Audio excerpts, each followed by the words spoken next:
tripod just stays there. Yeah. Okay, so this site that we've been working on, I haven't been here for the last few months, so I needed a bit of a catch up as well. For those who don't know, the niche is pet accessories. So initially the research was done into what we decided was a profitable niche. So our website is called AttractivePets.com. We're a dating site for dogs. That's right, dating site for dogs. Pet dogs, not the other type of dog. No. Okay, so this is, without the header, I couldn't get it all on one page, but this is sort of the front page of our site, and I wanted to talk about this as from the concept of content, because this is a responsive theme, so it's going to adjust to mobile devices. But, and I mentioned before how the homepage is comprised of different widgets. Some of these I call static widgets, and others are more driven by feeds. So just as an indication, these are what I would call static parts of the site. They don't change unless you actually physically go in to modify that content. So these are static parts. Other parts that are influenced by your feed or your blog posts are things like your product listings, your testimonials. I think that's a plug-in, or is that part of the theme? Part of the theme, yeah. Part of the theme, testimonials. There's a Flickr photograph thing that will also come by feed, and your blog posts. And you'll see I took this screen image before I actually loaded a post onto it, so you'll see that these are just dummy posts at the moment. And down the bottom there is some another post feed as well. So they're the different types of content that we've got on the site. So why do we need content? And there's a few reasons. To build authority and credibility for the niche in which we're working. You can just have a plain old shopping site, and it might do fine, but often people are looking for a little bit more in-depth information about if they love their pets, they want to read about pets. If they love their dogs, they want to read about dogs. So you can build some credibility with some more content. You grow the site and get some Google love. The bigger your site with good quality content, the better Google will like it, with a tick of approval and hopefully improve its page rank. And not only that, it also shows the search engines what your site is about. If it's a load of images, unless you've done some good work in the background, Google isn't reading what those images are. It's looking for clear indications about what that site is about. So by us loading content that's relative to that's relevant to the pet industry, Google will see that and reward it accordingly. So what to write? And that's something I know that really stymies a lot of people. And when I was thinking about preparing for this presentation, I thought about what I do, because writing is my business, and what I ask my clients to give me, and a lot of my clients are consultants, so they've got the system down pretty pat. They give me their keywords, even though I might not write directly to the keywords, it tells me what they want written about. So what we're going to write is original content, because search engines don't like copiers. They don't like seeing the same content on multiple websites or on multiple pages of the same website, and because plagiarism is just not good. They want to see relevant content, and you let the keywords inspire and guide you, and which is why I've got this report that I'll share with you. We're going to write about information that your prospects are looking for. In our case, it's information on pets, pets accessories, pets welfare, pets habits, I don't know, pets, hairstyles. Everything, hairstyles, outfits, yeah, and But not only that, we're going to be writing for the terms for which we have the best chance of ranking within the search engines. And that's important when we start really scratching around for ideas to write about. Now, I put a link to this report on our site, on our Facebook page. I've got 2 copies of it here now, and I'll talk about that again in a minute. I just wanted to say what not to write. And I think I just spoke about this to a few of the other people here. What not to write is not all about you. You often see on websites about us, what we do, how our team, our this, we this. It's all about them. And, you know, it's not an ego boost for you if it's your website. It's not all about our, we, and how good you are. Everything you write should be answering the what's in it for me question that your viewers are looking for. They don't want to know that you are the best at something. They want to know that because you are the best at doing something, you can solve their problems, ease their pain, cure their ills, whatever. So whatever you write, even though it is virtually about yourself, but it's really about how you are going to solve their problems. So it's what you can do for them and answering the what's in it for me question. Everyone okay with that? Yep. So, I've got a good friend, Brent, who Sean's met as well at my house. Brent Hodgson is one of the founding members of Market Samurai. He's not with them anymore, but he has quite a few companies actually, but one of them is Keyword Blueprint. So I approached Brent to do some free keyword research for us. This is a 99-page report that his team has provided us that's given us some insight into the keywords that we should be targeting on this site. I put a link to this on our Facebook page so you can download it, or if anybody, I have 2 copies here now if anyone wants to flick through them. Okay, 99 pages to get everybody off. However, I'm going to summarise it. So the company's name's Keyword Blueprint, and I told him I was going to give him a big plug because it's worth several $100s and they did it for nothing. For any resellers, if there are any consultants that want to do keyword research for their clients, they do have a reseller price as well. You just have to apply for that. So when I spoke about our site, these are the keywords that they came up with, and some of them are quite unusual. So if you were sitting down thinking about the keywords, you might come up with these. Yeah, but it's what they did. So is that a misspelling? Pet food online? No. Wow. When people type it, maybe it is, but Yeah. it's a search. Yeah. It Misspelling's great. It ranks on it. Yeah. Bizarre, wow. Yeah. Hamster accessories. Now there's a good one. Yeah. We talked about hamsters, won't we? Yeah. So obviously there's a lot of bulldog owners, and here are the next ones: pet travel accessories, chihuahuas. I mean, it's just amazing. But these are the top. But then, you know, you think that's a big report for that. What he does then in the report is that for each of those keywords, he's drilled down even further to get long tail keywords, which are even more exact keywords, more variety. So the idea is to use these keywords as the basis of the articles and blog posts that we're going to write for the site. So we will have certainly have an article about Chihuahua accessories and parrot accessories, and you might be prefacing that with the top 10 or the best 5 or America's favourites or whatever. But you're going to have those keywords in your article title, and probably just once in the article. Don't overdo it, and you will also just organically, just by themselves, some other semantics will come up. For instance, if you've got affordable dog clothes, cheap dog clothes might come up, or cheap puppy clothes or something. It's all about letting Google know that you are talking about clothes for dogs. Kerry, are you talking content on a web page or that content in a blog, and or both? In the case of our site, it will be content on the blog. Okay.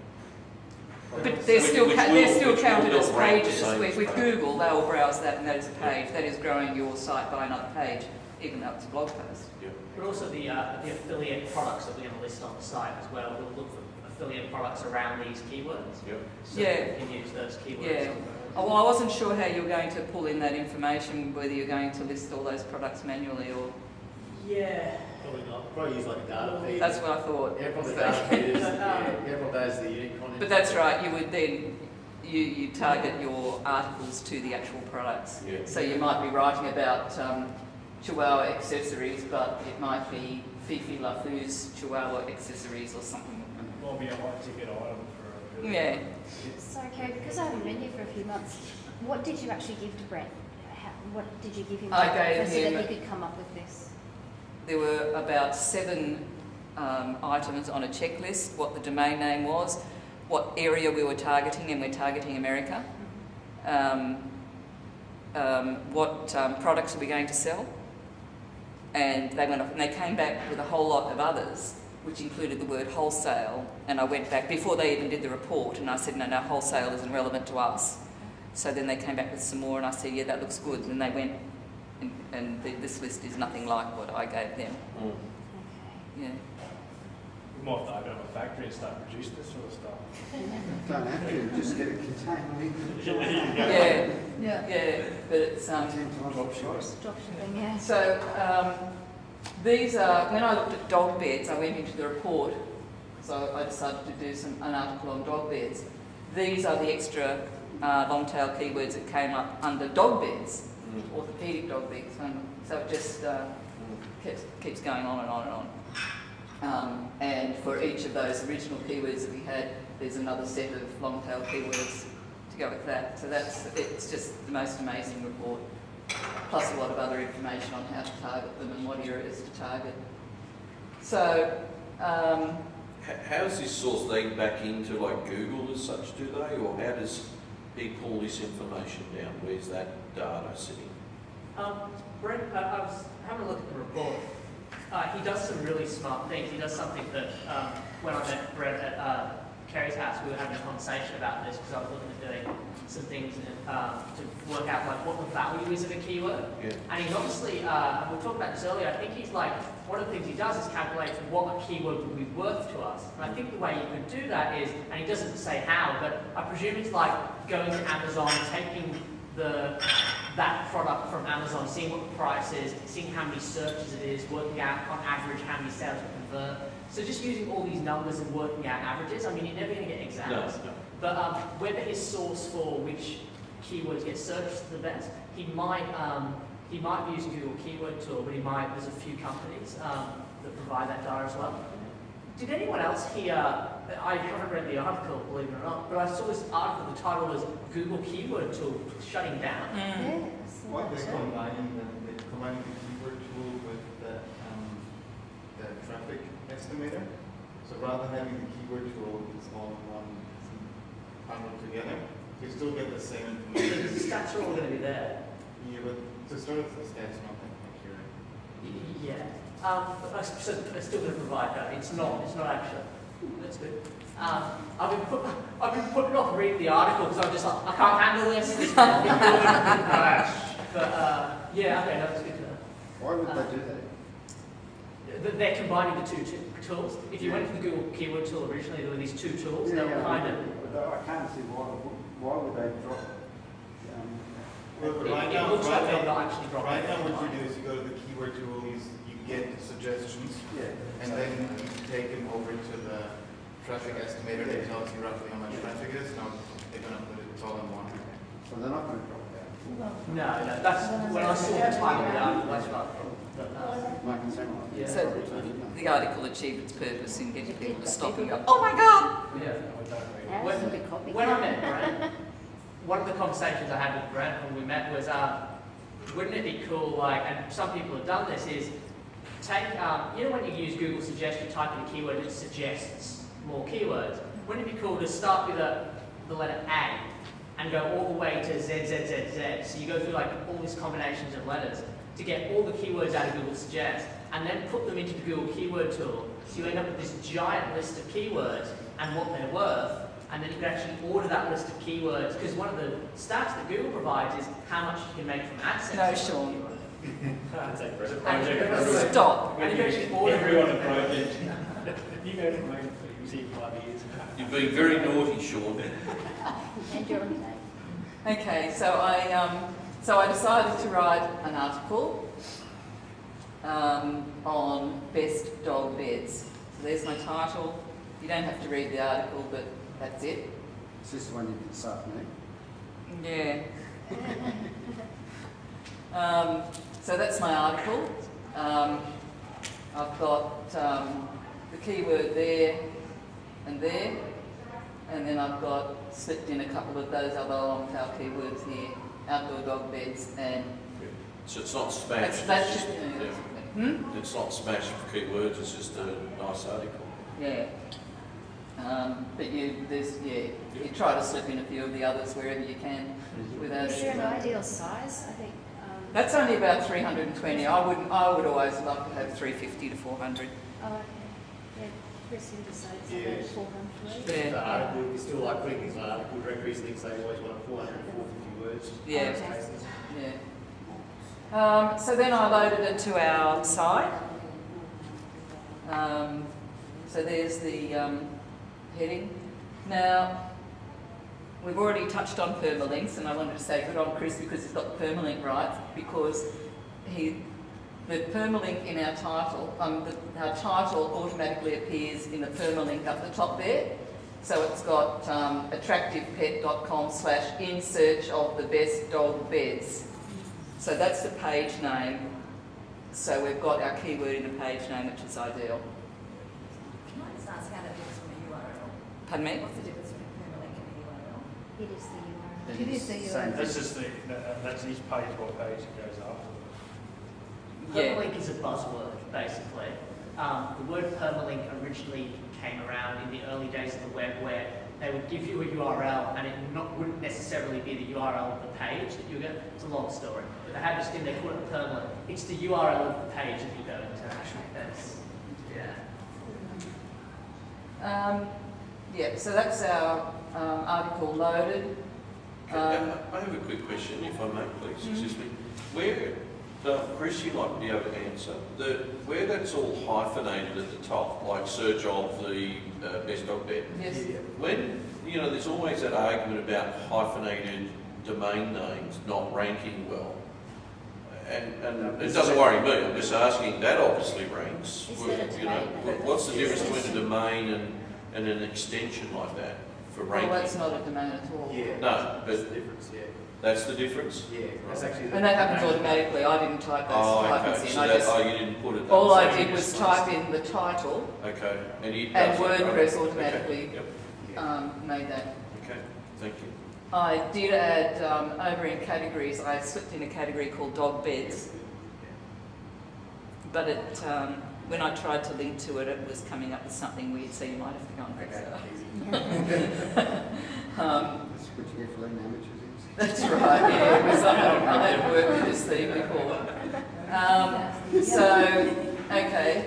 Kerry, can I Yeah. just Feel ask the love. why did you call that page in search of Yeah, I was the curious best about dog that beds? too. Why not just... Because I just thought it was a bit more interesting. Because you have to write for people as well. Yeah.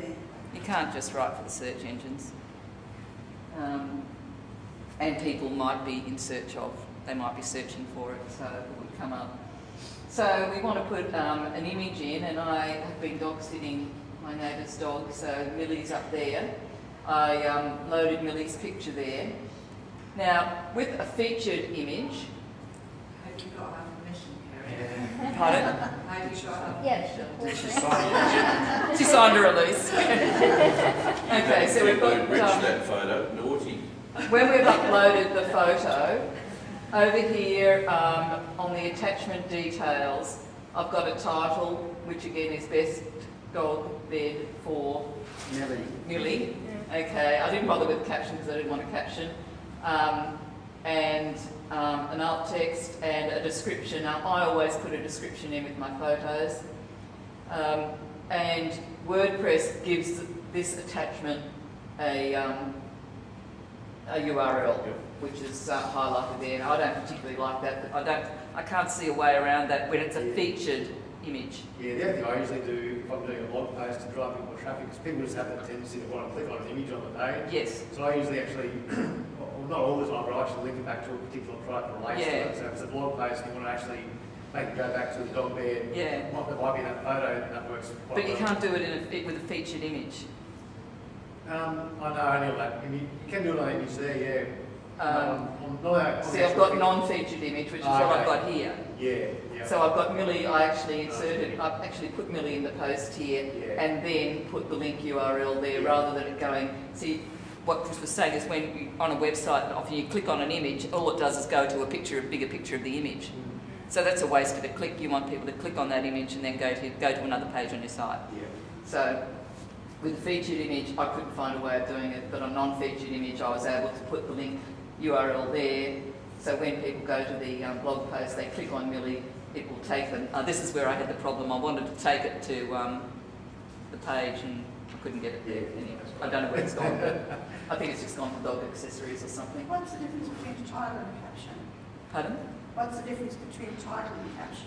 Caption will appear underneath the picture, the image, Oh, okay. Yeah.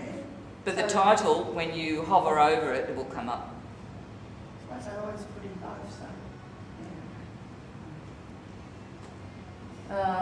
Okay, so once that's published, and it is published, what I always do is I'll do a second version. I'll write a second version of my posts. Not word for word, spin it a little. Spin it all. No more than 3 words in a row the same. Okay. In fact, I don't do it, a member of my team does it. But what I do for my clients is we always put your original work on your own site, and then you've got the opportunity to use those rewrites on other sites like your Facebook page or your Google Plus account. What we tend to do is publish your original article on your own site, on your blog on your own site, and do a rewrite, but publish that. When you publish on your own site, you'll go to your social media properties and say, I've just published this new information on blah, blah, blah, with the link. So that link's going to your site. And then a few weeks or months or whenever you like later, you'll put your rewrite in full on your Facebook page or your Google Plus account, linking back to another page on your site. So you're getting a bit of leverage out of that original article. You can actually do a rewrite and get a second run at it because your posts on Facebook are indexed. So you just get a bit more mileage out of them. Hootsuite? No, I don't use any automated social media posting Because at that's all, just, ever. is that counted as duplicated content then? It depends what your message would be, the duplicated content. Okay. Because don't you usually say, here is my latest post about, dog accessories or something, and that goes off to all of them. That's duplicated. It's better to be original and say, hey guys, on Facebook, Okay, so- here's my latest post. So that wipes out all automated reposting of Yes. posts onto your social media and all Yeah. that. But I've heard too, I'm not sure if I'm correct, but Google actually recognises those now. Yeah. So if you're posting from those, Yeah. you're going to get That's knocked right, down Yeah, anyway. you really, there's a lot to be said for not using any automated tools. Do you use any, Chris? I'm not I using actually any do use tools. Hootsuite, but what I do in that case, where I've got the Google Plus things to that, my advice would be actually, if you're doing Hootsuite, do individual posts. So basically, you do your first one, say Facebook, then I often schedule them too, because that's the good thing about it. You actually schedule them different times of the day. Yeah. So I'll set that up, then I'll actually go, the good thing about Hootsuite is you've got that little Hootsuite widget. So you go to that page first, press the Hootsuite widget, basically it pulls up the URL and everything for you automatically. I'll set the first one, schedule it, then pull up at the end and put a different line of text there. It'll automatically create a different tiny URL as well. So that way it is sort of creating different stuff. Yeah, all the it is. time. It takes a bit of work still. You're not just doing them all in one go, which is what Hootsuite does, but it does have the benefit of having all separate ones. Yeah. Okay. Well, I know where my clients are, Yeah. so I only post I know my clients are in LinkedIn Yeah. and they're on Facebook. Facebook automatically tweets, so Yeah. and then Google Plus, I'm not in love with, but my clients are on LinkedIn, so everything's... Yep, so rewrites, 2 bites of the cherry. Okay. So that's all I was going to say about content. There were a few other things that we talked about when I was coming down with Annabelle. One of them was links, and it's a real dangerous area to dabble in for me because I'm not an expert in that area. But a lot of my clients would normally would like me to write things like guest posts, and I still do press releases. But Google's really taking a really hard look at those sorts of ways of generating links. So any guest posts that they want the links to be no-follow links, which might be technical for people who don't understand this sort of thing. Any press releases, it's debatable whether they want no-follow or whether the syndicated places are no-follow, but it's really... What I'm trying to say is, don't try and shortcut the link building method. The best way for SEO and to generate links is to build quality content, whether it's written content, photographs, infographics, anything. Like, I put a picture of Millie there. I never buy stock photos anymore. And I've got a lady on Fiverr that's doing nearly all of the graphics for my blog posts. $5, it's worth it for me to have original material because Google doesn't want to see the same stock photo on 5,000 websites. So, even if it's renamed? Yeah. Well, now you can do search by similar image. So you put an image up that you've got on your computer, you put it up and say, find an image like that, and it will go and find an image like it. So you can find your content pretty much anywhere on the internet. If you copy it. I think your best friend is your iPhone or whatever, and you take photos wherever you go and use them. I take photos when I'm out walking in the morning on the beach, at the river, wherever, and just use them. It's amazing how you can spin a post to match your photo. But original everything, original videos, you get them on Fiverr as well if you want to. Can I ask a question while you're talking about photos? Yeah. If you saved a photo, it's MISC, blah, blah, blah, number. If I always used to say to my clients at the time, save it as the keyword that you want it to run for. Does that actually help? That's what I always do. Because when it uploads, it doesn't matter what you rename it as, in the base file, it's still got the number that means nothing. Yeah, Whereas right. if you take pet accessories or something, I always save that on rename your mine computer and before then I do. upload that, Yeah. then even in the base, is that Yeah, I find I just always rename it before I upload it. Just, before you upload it? yeah, it seems to work for me, yeah. I know it takes an extra step, but is it working? So, And I find it is, I just do it, Yeah. yeah, it seems to work in the past. Well, I do that with stock photos. If I buy stock photos, I rename them on my computer first before I upload them to the site. So is that then recognisable still as a stock photo? if Will you you- do a similar image Yeah. search, yes. If you go to a Google image search now, you'll find that if you No, type I'm in- talking about it from Google's point of view. Yeah, well, you search Google for... Photos. Yes, they're forever going to change. You won't So you find the same. upload a photo and you say, find an image like this, You're and it will only go gonna- and find all the you're other only gonna images change that are that. similar Okay. to that. Yeah, Or so just just upload so, Yeah. Just show you that in latest posts, I show you the before, but latest posts over here, Millie's over here. So Millie's shown up on the, in search of the best dog, so that's on the front page. And it's also down here in popular posts. Yes, Millie. Yeah. So I posted it on our blog, and it automatically came onto these pages with the featured.